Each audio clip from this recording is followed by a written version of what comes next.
Bueno, pues muy buenas y bienvenidos a una nueva reseña. Y hoy vamos a hablar del Marvel Heroes de la telaraña de Spider-Man, el primer tomo que recopila los dos primeros años de la colección de la telaraña de Spider-Man, de Web of Spider-Man, ¿vale?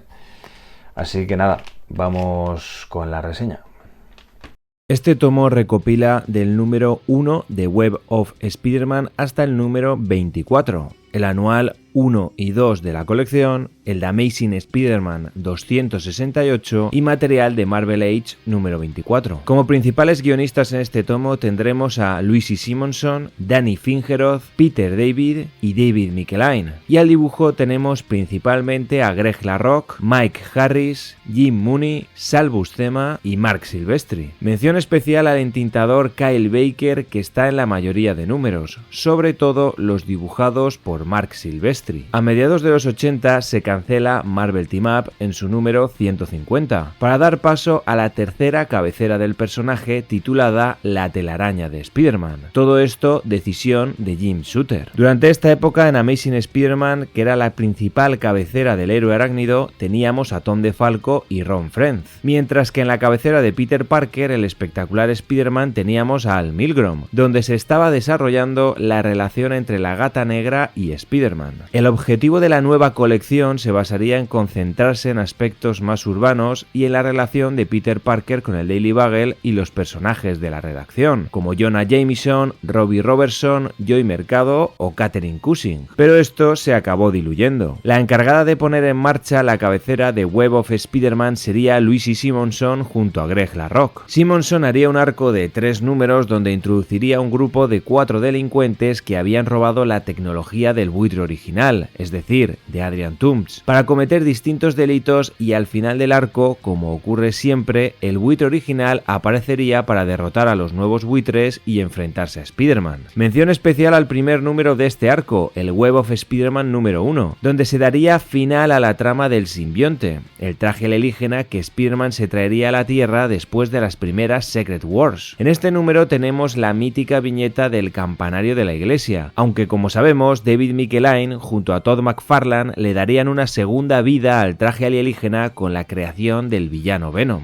Louise Simonson se marcharía en el número 3 y entraría Danny Fingeroth al guión, quien durante 2 años fue el editor de las 3 colecciones de Spider-Man. Como nuevo editor entraría un joven aprendiz de Jim Shooter, James C. Owsley, que en 1993 cambiaría su nombre y hoy en día es conocido como Christopher Price, con quien Fingeroth tuvo varias discusiones. Esto provocó que Fingeroth se marchara y en su lugar como guionista entrase Peter David, amigo personal de Price. Antes de su marcha, Danny Fingeroth hizo varios arcos argumentales donde Spider-Man se enfrenta a distintos villanos del mes, como al Doctor Octopus, al conmocionador Shocker, a Kingpin, a un villano de segunda creado por Danny Fingeroth llamado Azar, y también se encuentra con el Zorro Negro, un ladrón de avanzada edad que quiere dar su último gran golpe y jubilarse. Y también tenemos un arco de 2 números que se cruza con la cabecera de The Amazing Spider-Man, donde tenemos un crossover con el evento de Secret Wars 2, cuando el Todopoderoso viaja a la Tierra. Después llega Peter David a la colección y tengo que decir que la calidad de las historias va en aumento. Tenemos un número dibujado por Sal Buscema donde Spider-Man está atrapado dentro de un mal sueño en el mundo del villano Pesadilla. Este villano invoca a Spider-Man para que le ayude contra Hulk, ya que parte de la psique del gigante Esmeralda está atrapada dentro del mundo de Pesadilla y Hulk ya no tiene la conciencia de Banner dentro de él, por lo que está provocando una gran destrucción en el mundo de Pesadilla. Esto sucede al mismo tiempo que en la colección de Hulk estaba ocurriendo la encrucijada. Tenemos otro número autoconclusivo donde Peter David reflexiona sobre las manipulaciones de Jameson en las informaciones sobre Spider-Man, un número muy interesante. Y Peter David también terminará una saga que comenzó Danny Fingeroth antes de marcharse, donde Peter Parker está siendo víctima de varias bromas bromas pesadas por parte de un trío de chavales jóvenes y gamberros después de que Peter les detuviese en un intento de atraco a una lavandería. Esta saga es muy divertida y trae como consecuencia que el apartamento de Peter queda totalmente destrozado. Peter David estuvo en la colección hasta que llega David Michelain en el número 14 de Web of Spider-Man, y Marc Silvestri entraría como dibujante en el número 16, junto a Kyle Baker como entintador. Michelain venía de la etapa de Iron Man y de la novela gráfica de La venganza del monolito viviente, editada por Christopher Price, y Michelain era gran fan de Spider-Man. Silvestri venía de la colección de Conan y también de la novela gráfica La venganza del monolito viviente. En los números de David Michelain, Peter Parker viaja por el mundo junto a la reportera Joy Mercado como fotógrafo de una serie de reportajes para la revista Now de Jonah Jameson. Tenemos un arco argumental muy épico de 3 números donde Joy Mercado y Peter Parker viajan hasta los Apalaches y descubren una trama de la empresa Roxxon, ya sabéis, la famosa empresa corrupta del universo Marvel que hace referencia a la compañía petrolera real Exxon, que fue la causante del desastre ambiental por derrame de petróleo del Exxon Valdez ocurrido en 1989. En esta saga Spider-Man se enfrenta a un imponente villano llamado Magma, nacido en las páginas de Marvel Team Up. Después tenemos una saga de 3 números donde Joy Mercado y Peter van a Londres a cubrir un reportaje donde se abordará superficialmente el problema del terrorismo del IRA. El IRA fue una organización paramilitar nacionalista cuyo objetivo principal fue lograr una Irlanda unificada e independiente del Reino Unido, y durante la década de 1960 a 1990 el IRA llevó a cabo una campaña de guerrilla urbana y atentados, tanto en Irlanda del Norte como en Inglaterra, contra el ejército británico y objetivos unionistas. Fue una época que dejó miles de víctimas mortales. Esto hizo que Marvel se ganara al poco tiempo de la publicación de este número una amenaza de bomba que obligó a desalojar las oficinas de Marvel. No había explosivos y solo se perdió una tarde de trabajo, pero Michelain recibió la orden de nada de menciones al IRA a partir de ese momento. Shooter no se iba a andar con tonterías en este tema y le encargó a Len Kaminski que reescribiera el número 22. En realidad, más que reescribir, Kaminski reconoce que con el número ya terminado por Silvestri, lo único que podía hacer era rehacer los diálogos de los bocadillos. Los lectores descubrieron que toda la carga política había desaparecido y los terroristas eran básicamente sicarios que estaban a sueldo de Roxxon. Por culpa de este incidente de amenaza de bomba en Marvel, decidieron abandonar las aventuras de Peter Parker como reportero fotográfico viajando por el mundo junto a Joy Mercado. Y esto es una pena, porque la química entre Joy Mercado y Peter Parker era muy buena y se disfrutaba muchísimo, pues te dan a entender que Joy Mercado podía saber la identidad de Peter como Spider-Man. Además de que en estos números hay cierta tensión sexual no resuelta entre Peter Parker y Joy Mercado. Además de que Joy Mercado es un personajazo, es una periodista bastante guerrera que me ha recordado mucho a Lois Lane. En mi opinión, es de los mejores personajes femeninos que han pasado por las páginas de Spider-Man. Independiente, cañera y con una habilidad pasmosa de meterse en líos y solucionarlos ella solita en la búsqueda de la noticia. Y después de todo esto, las siguientes 2 historias son de puro relleno, donde Spider-Man se enfrenta a un villano ridículo llamado Escurridizo y después se enfrenta de nuevo al buitre. Algo también a destacar en los números de David Michelain es que tanto en el número 18 como en el número 24 de Web of Spider-Man se nos presentan 2 situaciones donde una persona desconocida ataca a Peter Parker y el sentido arácnido de Peter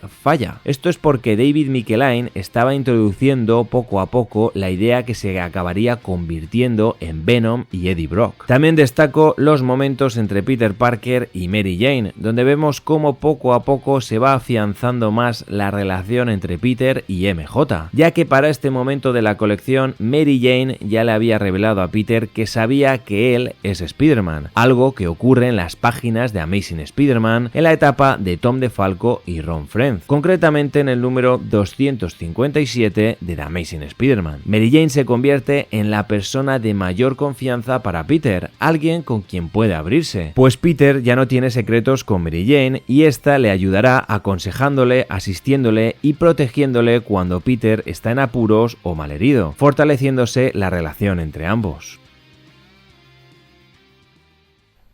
Pues ahora vamos con qué me ha parecido a mí este tomo. Y siendo sincero, la verdad que este tomo considero que es un tomo para completistas, abarquistas o para gente que quiere tener todos los cómics clásicos de Spider-Man, la verdad. Porque no es un tomo que recomendaría a alguien que quiere leer lo más trascendente del personaje, ¿no? Dentro de la mitología del personaje, porque los números que hay aquí son números que para mí son la típica historia del mes. O sea, la mayoría del tomo, los números son Spider-Man enfrentándose al villano del mes en un arco de 2 o 3 números y después a otra cosa, ¿no? No es hasta que llega Peter David y David Michelini a la colección que la calidad de los números sube y ya la cosa mejora mucho y son números que te dejan pozo, son números que quieres volver a leer. Todo el tema de Peter Parker viajando por el mundo como fotoreportero junto a Joey Mercado o los números tan divertidos que hace Peter David son los números que realmente molan y son pocos, ¿no? Comparados con todo lo que es el tomo. Entonces es un tomo que solo recomendaría para completistas. Como he dicho, los números primeros, los que son los guionizados por Luigi Simonson y por Danny Fingeroth, son los números más de relleno del tomo, los números del número del mes mítico de Spider-Man. Y lo realmente destacable de estos números de relleno vendría a ser el número 1, ¿vale? El número de Web of Spider-Man o la telaraña de Spider-Man, donde, como he comentado, se encuentra el final del primer arco argumental que tuvo el simbionte, donde vemos su supuesta muerte, aunque digo supuesta porque después David Michelini junto a Todd McFarlane recuperarían el simbionte, le darían una segunda vida y veríamos al personaje de Venom y de Eddie Brock, ¿no?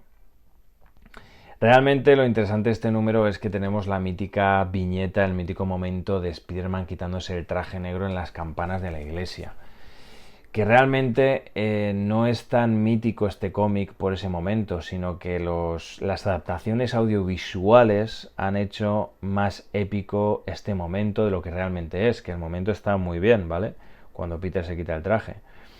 Pero considero que este momento es más recordado por la adaptación animada y audiovisual en live action que por el propio cómic, ¿vale?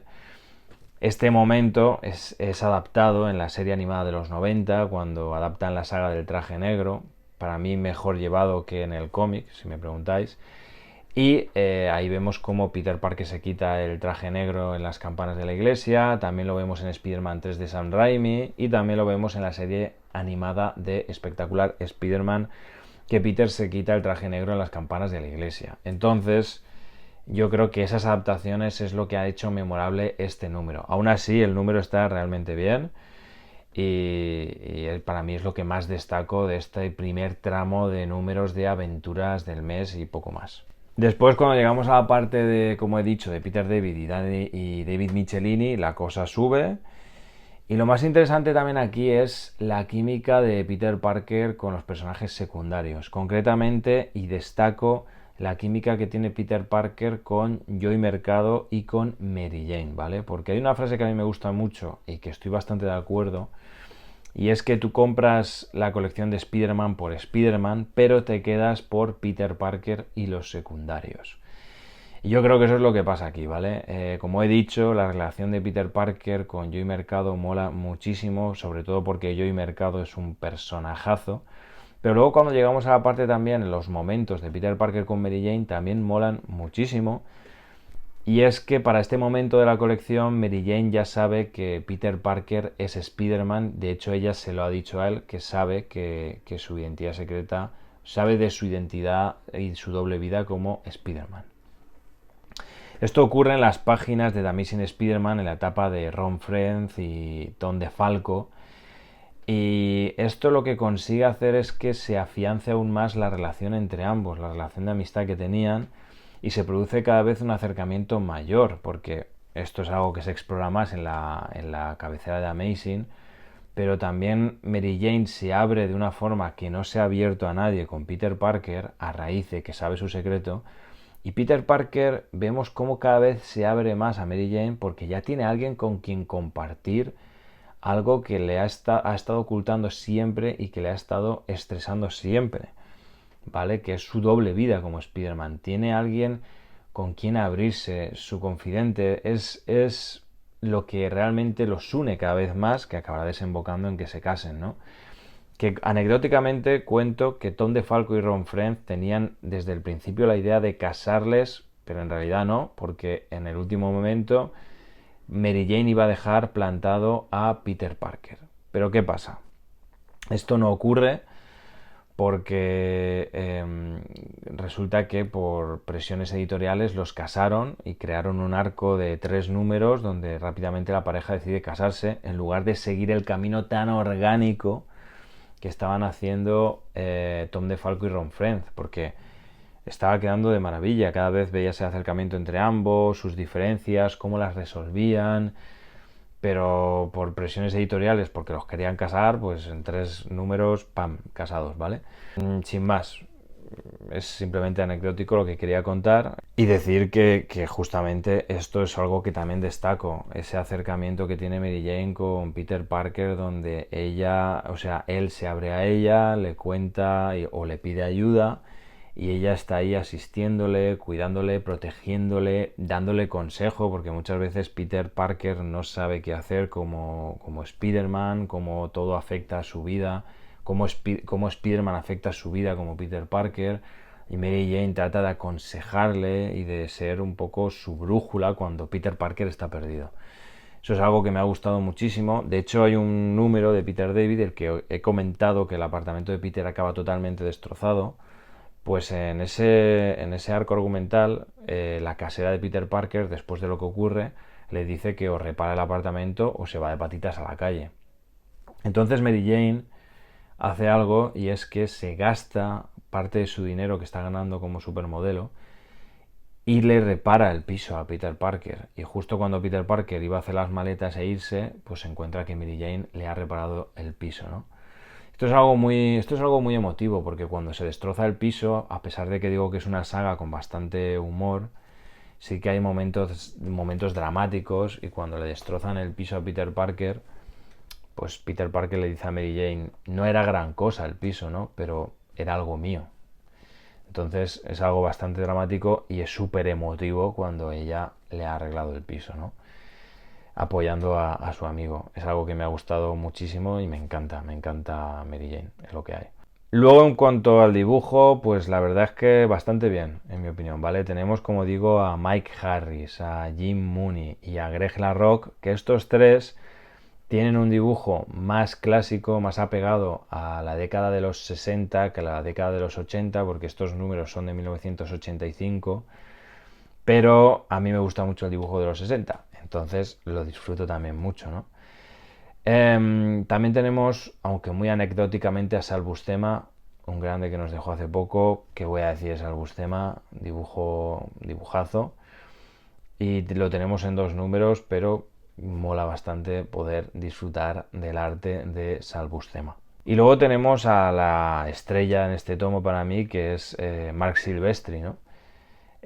Marc Silvestri entintado por Kyle Baker, que la verdad que hace un dibujo poco convencional y que me mola muchísimo. No me acuerdo ahora quién entinta a Marc Silvestri en los números de Uncanny X-Men, pero aquí lo entinta Kyle Baker y está fantástico. Me encanta el dibujo, es una maravilla. También Kyle Baker entinta en un momento, en algún número, a Mike Harris, y el dibujo para mí mejora también muchísimo, porque lo hace también poco convencional, ¿vale? Comparado con otros números de Mike Harris, que es más cómic clásico, como he dicho, ¿no? O dibujo clásico de los 60. Me ha gustado mucho. El dibujo, sí que es cierto que hay algún número entintado por Vince Coletta, que te entinte Vince Coletta es que te haga un flaco favor, ¿no? Y de hecho hay algún número de Marc Silvestri entintado por Vince Coletta que es terrible, ¿no? Porque Vince Coletta destrozaba el dibujo, ¿no? Yo recuerdo con Jack Kirby, que le hacía auténticos destrozos, pero bueno, es lo que hay. Pero en general el dibujo bastante bien, sobre todo cuando llega Marc Silvestri, es una maravilla. Así que nada, gente, hasta aquí la reseña, nos vemos en próximas reseñas y un saludo.